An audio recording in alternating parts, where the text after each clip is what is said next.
ঝড় বৃষ্টির জন্য কলকাতা সহ রাজ্য জুড়ে সতর্কতা, তবে ভ্যাপসা গরম থেকে রেহাই নেই। উত্তরবঙ্গের সব জেলাতেও ঝড় বৃষ্টির জন্য হলুদ সতর্কতা জারি করা হয়েছে।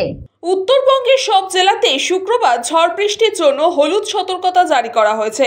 সেখানেই বৃষ্টির সঙ্গে ঘন্টায় 30 থেকে 40 কিলোমিটার বেগে ঝোড়ো হাওয়াও বইতে পারে, এমনই জানিয়েছে হাওয়া অফিস।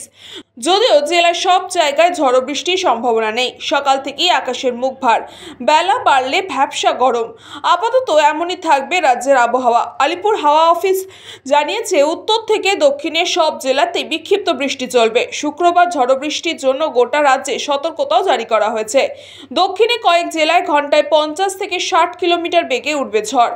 সেখানে জারি করা হয়েছে কমলা সতর্কতা। হুগলিতে রয়েছে ভারী বৃষ্টির সম্ভাবনাও, যদিও তাতে অস্বস্তি কমার সম্ভাবনা নেই বলে জানিয়েছে হাওয়া অফিস। হাওয়া অফিস সূত্রে এও জানা গেছে, শুক্রবার দক্ষিণবঙ্গের সব জেলায় হালকা থেকে মাঝারি বৃষ্টিপাত হতে পারে। তারিখে পশ্চিমবঙ্গের দক্ষিণবঙ্গের 4টি জেলাতে বিক্ষিপ্তভাবে ভারী বর্ষণের সম্ভাবনা আছে। সেই 4টি জেলা হলো পশ্চিম মেদিনীপুর, পূর্ব মেদিনীপুর, মানে বুঝতে পারছেন কোস্টাল ডিস্ট্রিক্টস অ্যাকচুয়ালি, এবং উত্তর এবং দক্ষিণ 24 পরগনা।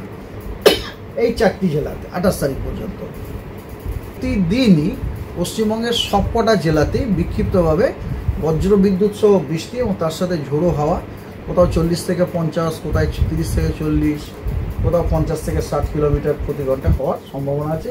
ব্যুরো রিপোর্ট, নিউজ বঙ্গ টাইম।